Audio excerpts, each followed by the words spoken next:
13 or 14? 14. 14. Okay.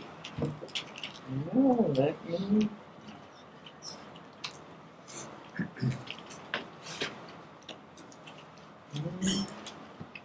I missed several pages, didn't I? While Marty's trying to find chapter 14, we're going to be I entering. found it. Okay, we're going to be entering a very unique section that we'll start off and then we'll talk about that. Well, should I tell them I had my Oh, yes. surgery last Tuesday, and well, I don't know what you call it. They went in through the groin, up in the heart, and got rid of the AFib, and my pulse has slowed down quite a bit since then. But I'm doing fine. Good deal.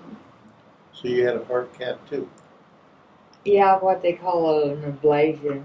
Yeah, they did that a week ago Tuesday. The hardest part, if you ever have to have anything like that done, is the laying for 2 hours after you're awake. You can't lift your head up, you can't sit up, you can't do anything, but you have to lay there for 2 hours. Who did the heart cath? Drayden, Dr. Drayden. He's from Kansas City.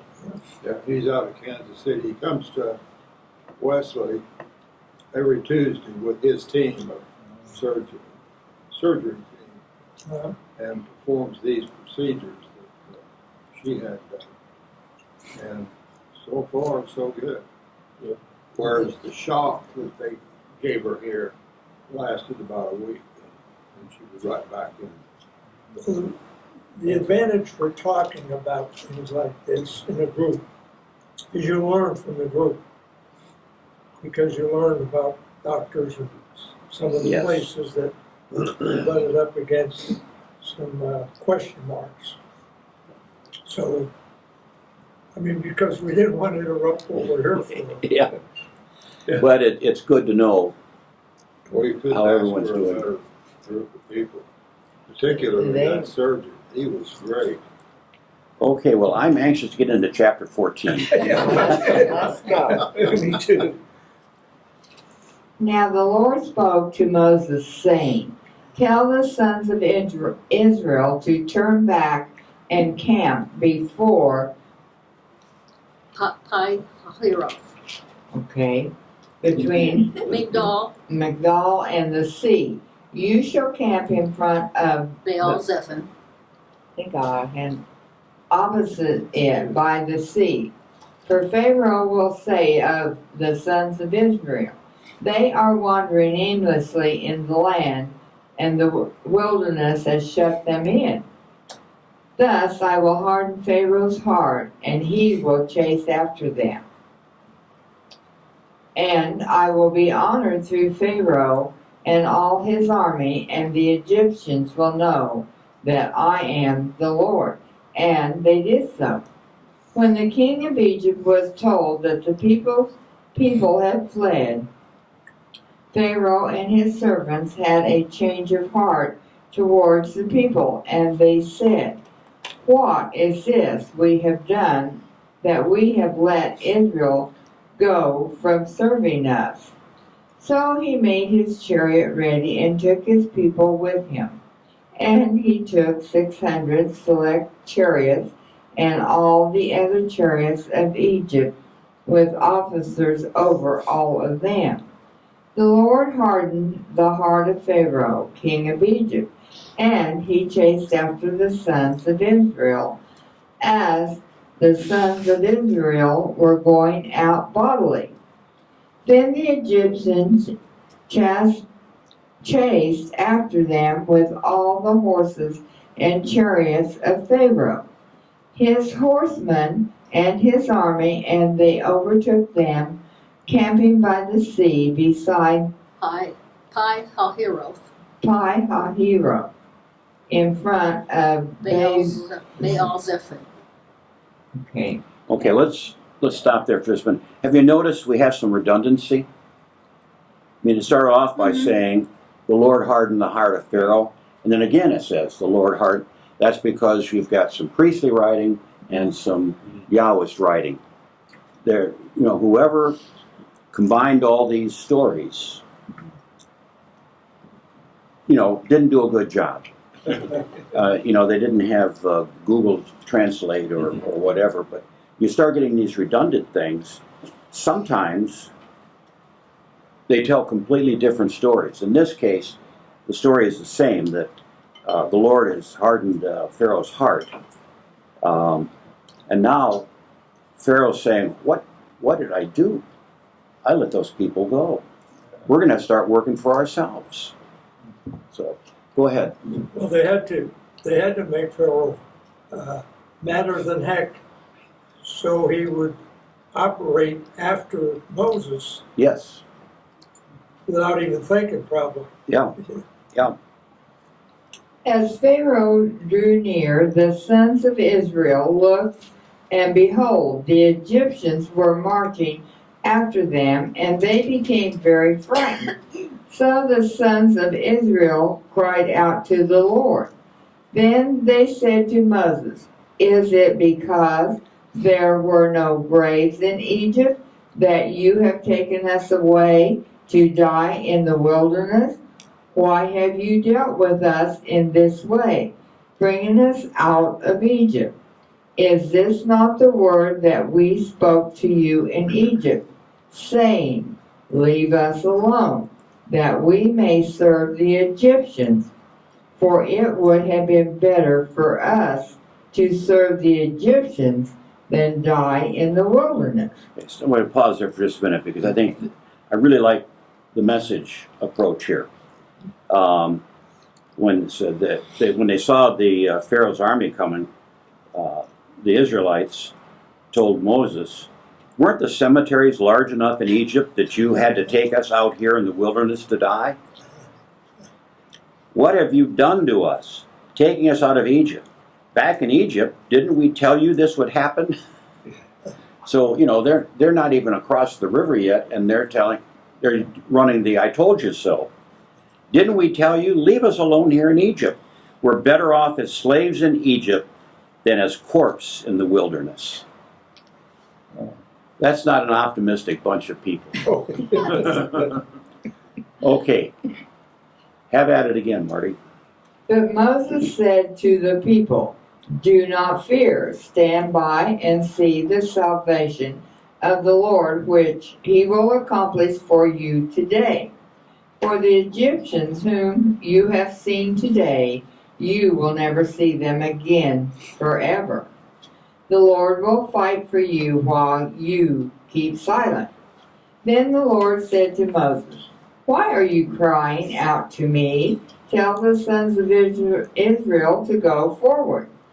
As for you, lift up your staff and stretch your hand over the sea and divide it, and the sons of Israel shall go through the midst of the sea on dry land. As for me, behold, I will harden the hearts of the Egyptians, so that they will go in after them, and I will be honored through Pharaoh and all his army, through his chariots and his horsemen. Then the Egyptians will know that I am the Lord when I am honored through Pharaoh, through his chariots and his horsemen." The angel of God, who had been going before the camp of Israel, moved and went behind them, and the pillar of cloud moved from before them and stood behind them. So it came between the camp of Egypt and the camp of Israel, and there was a cloud along with the darkness, yet it gave light at night. Thus the one did not come near the other all night. Then Moses stretched out his hand over the sea, And the Lord swept the sea back by a strong east wind all night and turned the sea into dry land. So the waters were divided. The sons of Israel went through the midst of the sea on the dry land, and the waters were like a wall to them on their right hand and on their left.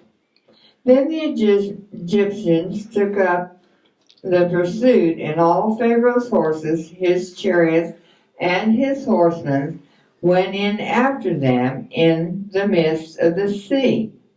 As the morning watched, the Lord looked down on the army of the Egyptians through the pillar of fire and cloud and brought the army of the Egyptians into confusion. He caused their chariot wheels to swerve, and he made them drive with difficulty. So the Egyptians said, "Let us flee from Israel, for the Lord is fighting for them against the Egyptians." Then the Lord said to Moses, "Stretch out your hand over the sea, so that the waters may come back over the Egyptians, over their chariots and their horsemen." So Moses stretched out his hand over the sea, and the sea returned to its normal state at daybreak. While the Egyptians were fleeing right into it, then the Lord overthrew the Egyptians in the midst of the sea. The waters returned and covered the chariots and the horsemen, even Pharaoh's entire army that had gone into the sea after them. Not even one of them remained. But the sons of Israel walked on dry land through the midst of the sea, and the waters were like a wall to them on their right hand and on their left. Thus the Lord saved Israel that day from the hand of the Egyptians, and Israel saw, excuse me for a minute, the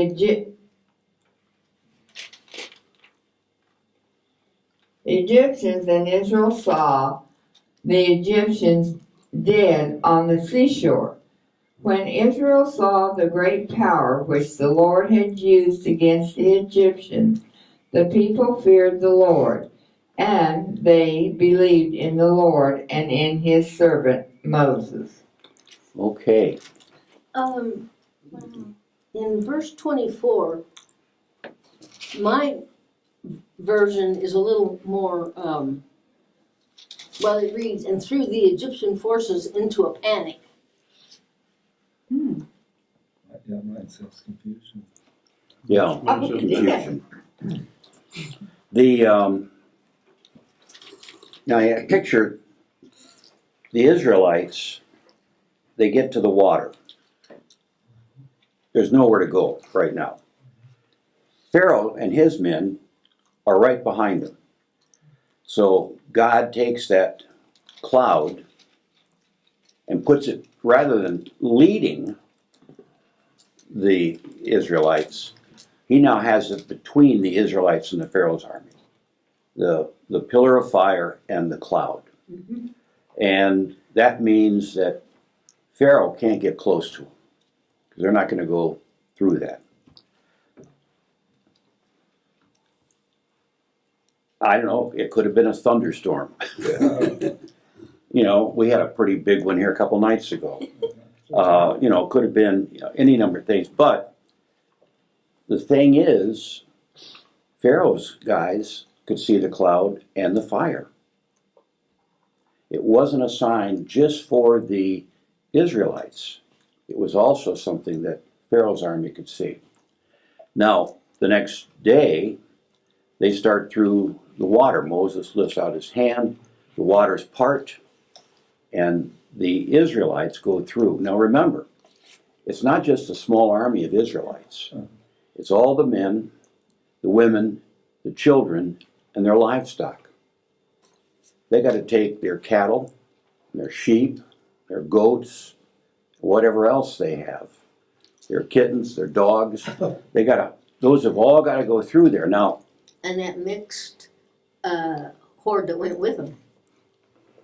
The- There was a mixed group of people that went with them. Yes. I mean, they all went through. Now, I found it interesting in looking at this that they got through without any mud on their shoes. The animals were able to get through without sinking down in the mud. But Pharaoh's chariots, The other wheels. they got all jammed up. The wheels got jammed up and they couldn't move.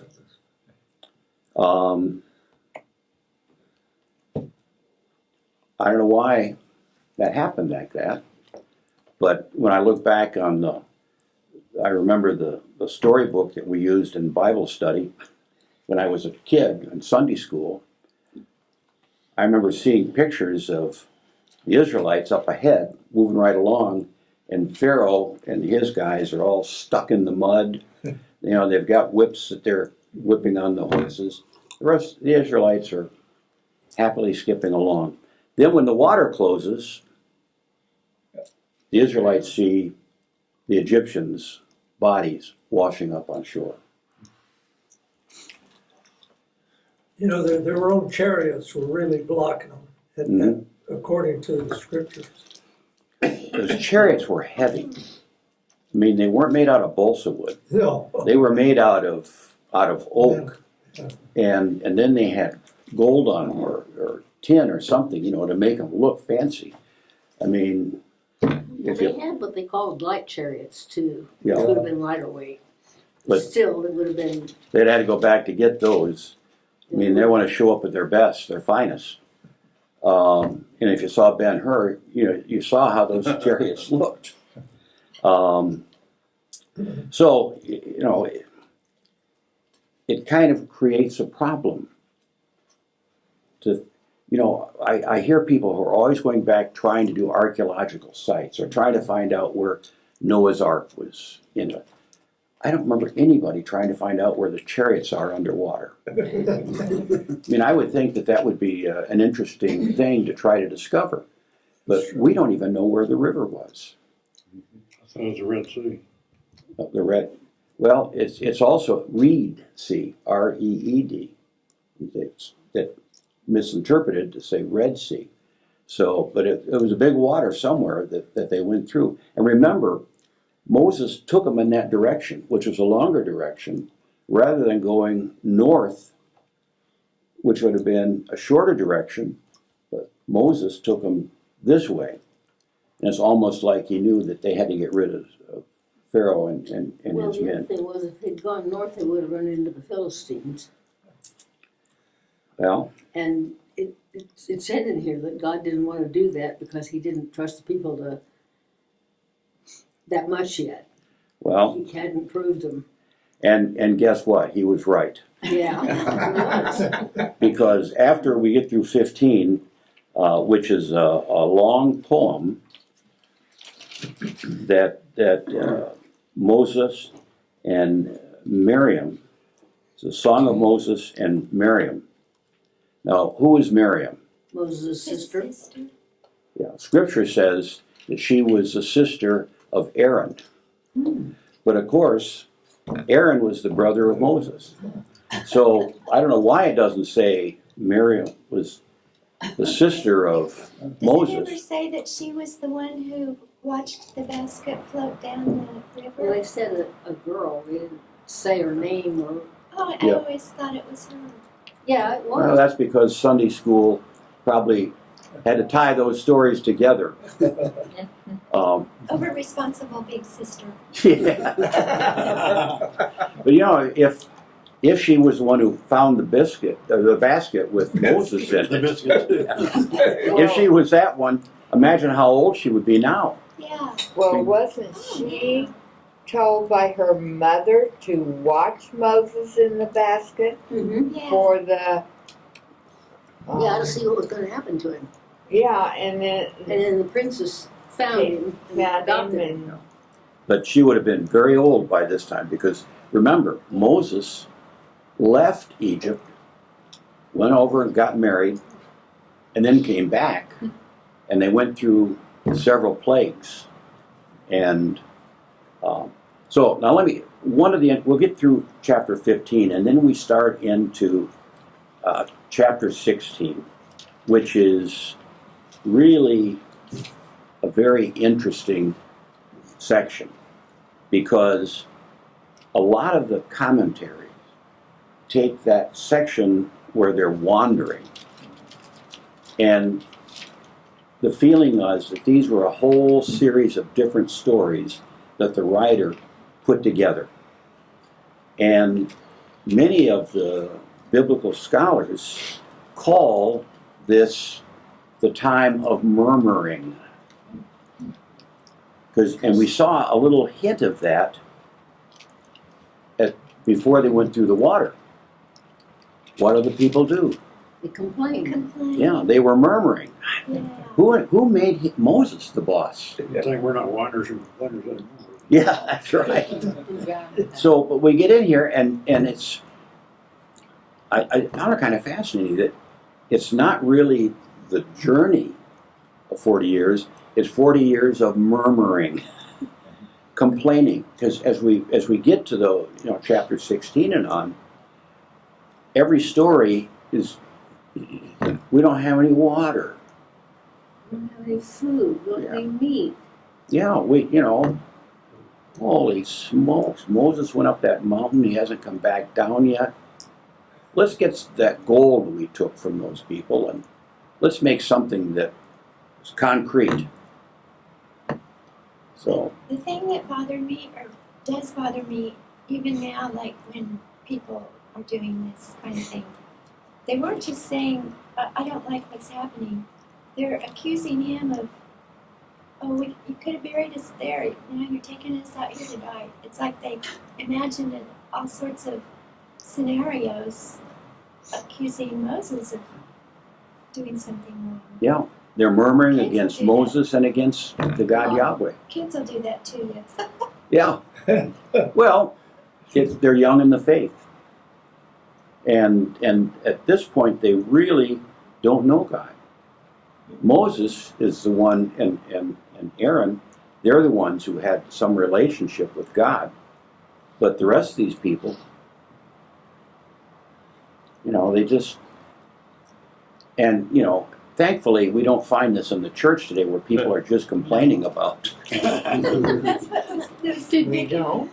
Did you notice in the message back in chapter 14, it says, this is Moses speaking, God will fight the battle for you, and you, you keep your mouths shut. That's what the message Yeah.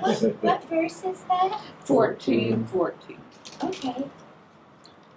I don't know what it says in your versions, but, Mine just says you keep silent. oh, okay, well, Yeah. yeah, the Yeah, message mine's is just a word Yeah, of life, yeah. and we have only to be silent. Yeah, you only to be still. Yeah. Just that you. Apparently Moses had proved himself to the people before they ever got to the Red Sea. Yes. And But they were if that still hadn't complaining. happened, he wouldn't have gotten those people to organize as they did to get across. But that murmuring, last week, Pastor Lisa was preaching, it was on Trinity Sunday, and the Lutheran Church has 10 or 12 different settings for the service. And the music is, for the Sanctus, Holy, Holy, Holy, the music is different in each one of those 12.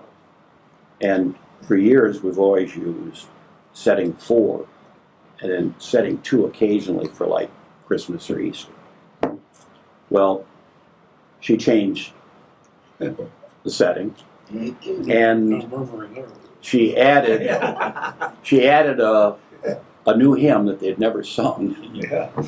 And during her sermon, she said, there's, you can rewind or you can renew.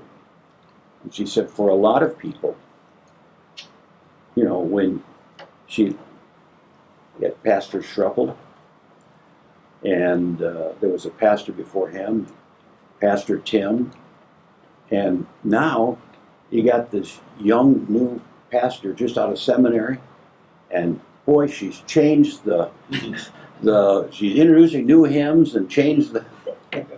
She goes, "What do you do?" She goes, "You can either rewind or you can renew where you are." And I thought she did a wonderful job handling that. And it was funny, going home, Joyce sitting in the car with me, and she said, "You know, I don't like that new music." But it's hard for some people to change. We get used to the way it is. That's why we had such a hard time in the Episcopal Church when we changed prayer books. You know, there are people who just love that Old English, and it is truly well written, theologically sound. I mean, it is just beautiful. But we got a new one. And you're not going to hear Charlton Heston recording the new one like you recorded some of the prayers in the old one. So, well, let's jump into chapter 15. This is a poem or a song, so we can hum along and let Marty read it while we're setting the beat. Then Moses and the sons of Israel sang this song to the Lord and said, I will sing to the Lord, for he is highly exalted. The horse and its rider he has hurled into the sea. The Lord is my strength and song, and he has become my salvation. This is my God, and I will praise him. My father's God, and I will extol him. The Lord is a warrior, the Lord is his name. Pharaoh's chariots and his army he has cast into the sea. And the choicest of his officers are drowned in the Red Sea. The depths cover them, they went down into the depths like a stone. Your right hand, O Lord, is majestic in power. Your right hand, O Lord, shatters the enemy. And in the greatness of your excellence, you overthrow those who rise up against you. You send forth your burning anger, and it consumes them as a chaff. At the blast of your nostrils, the waters were piled up. The flowing waters stood up like a heap. The deeps were congealed in the heart of the sea. The enemy said, I will pursue. I will overtake. I will divide the spoil. My desire shall be gratified against them. I will draw out my sword. My hand will destroy them. You blew with your wind. The sea covered them. They sank like lead in the mighty waters. Who is like you among the gods, O Lord? Who is like you, majestic in holiness, awesome in praises, working wonders? You stretched out your right hand, the earth swallowed them. In your loving kindness you have led the people, whom you have redeemed. In your strength you have guided them to your holy habitation. The peoples have heard, they tremble. Anguish has gripped the inhabitants of Philistia. Then the chiefs of Edom were dismayed. The leaders of Moab, trembling, grips them. All the inhabitants of Canaan have melted away. Terror and dread fall upon them. By the greatness of your arm, they are motionless as stone, until your people pass over, O Lord, until the people pass over, whom you have purchased. You will bring them and plant them in the mountain of your inheritance, the place, O Lord, which you have made for your dwelling, the sanctuary, O Lord, which your hands have established. the Lord shall reign forever and ever. For the horses of Pharaoh with his chariots and his horsemen went into the sea, and the Lord brought back the waters of the sea on them. But the sons of Israel walked on dry land through the midst of the sea.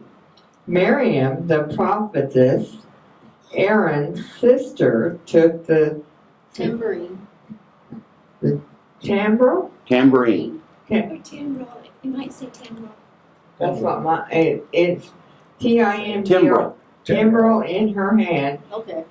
and all the women went out after her with timbrels and with dancing.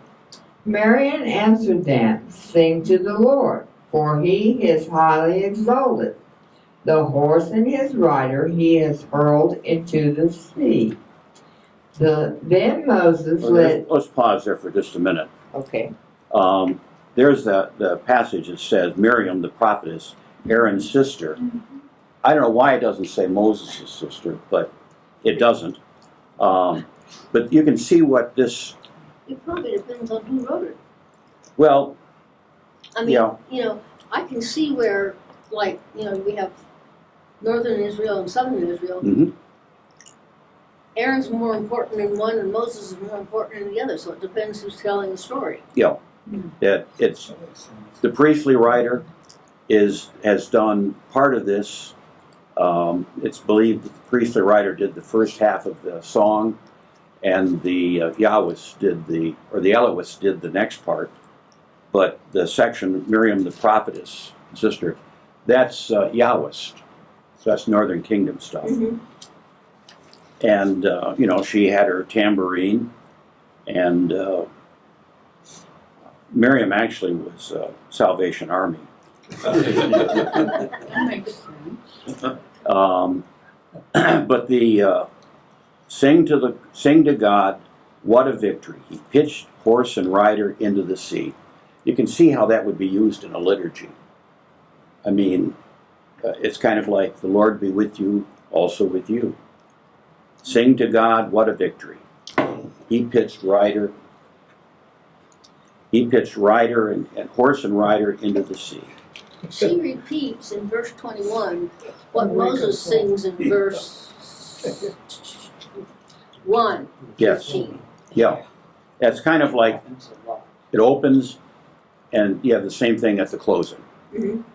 So now we're going to talk about traveling through the wilderness. Then Moses led Israel from the Red Sea, and they went out into the wilderness of Shur. And they went 3 days in the wilderness and found no water.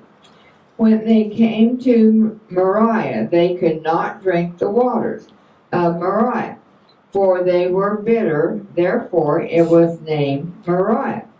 So the people grumbled at Moses, saying, "What shall we drink?"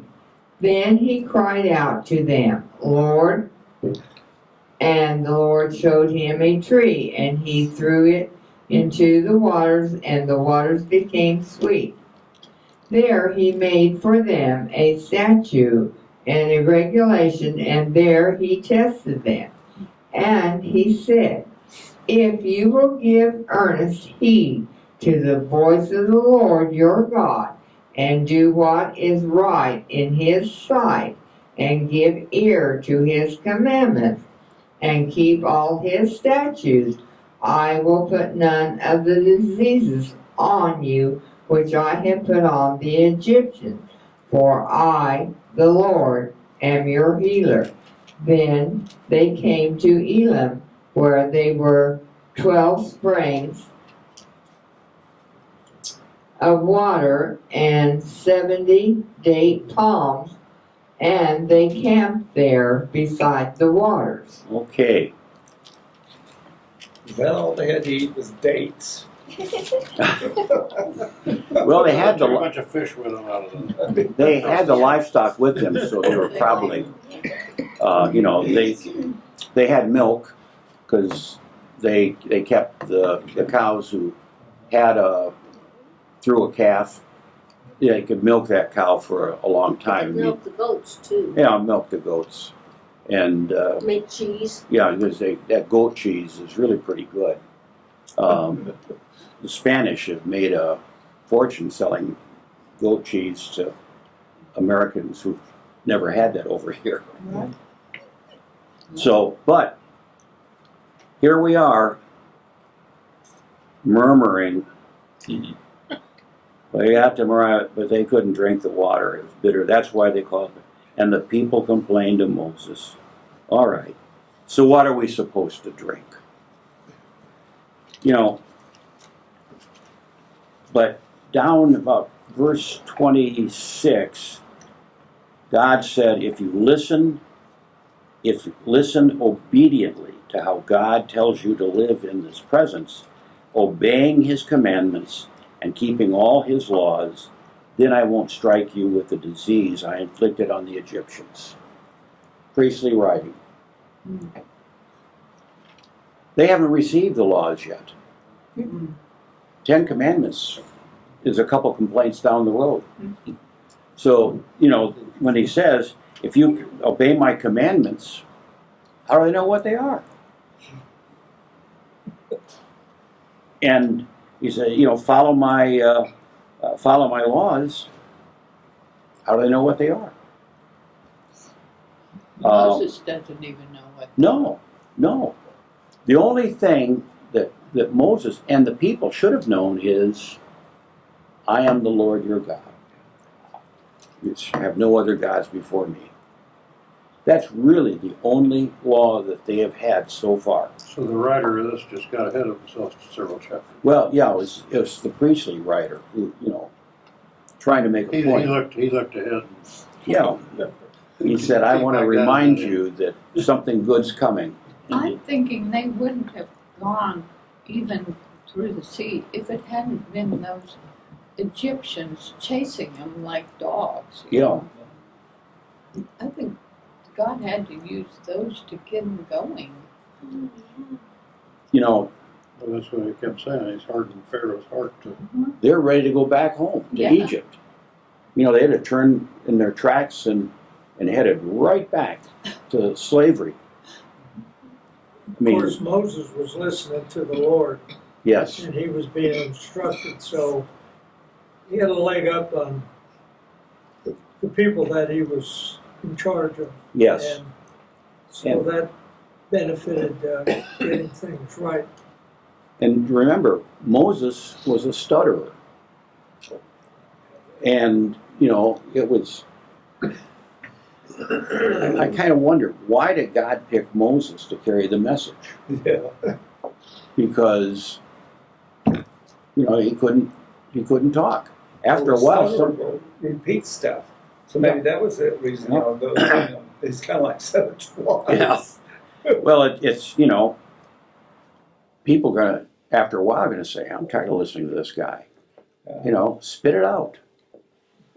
And stuttering is a terrible affliction that people have. I had a friend in college when I was at Michigan State, lived in the room across the hall from me, and he was a stutterer. And he was a really bad stutterer. I mean, he could not carry on a conversation. And I remember one time I said to him, spit it out or I'll kick in the ass. and he said, don't kick me in the ass. And I said, is that what it takes to stop you from stuttering? King George VI stuttered, Yeah, well, there are a lot of people in history and who, he took lessons to get over it when he became king. yeah. Who is that? He never completely conquered it. Who? King George VI, Oh. Elizabeth's father. Oh, And They made a great movie about And that. they don't know what do they know yet what causes you people to do that? No.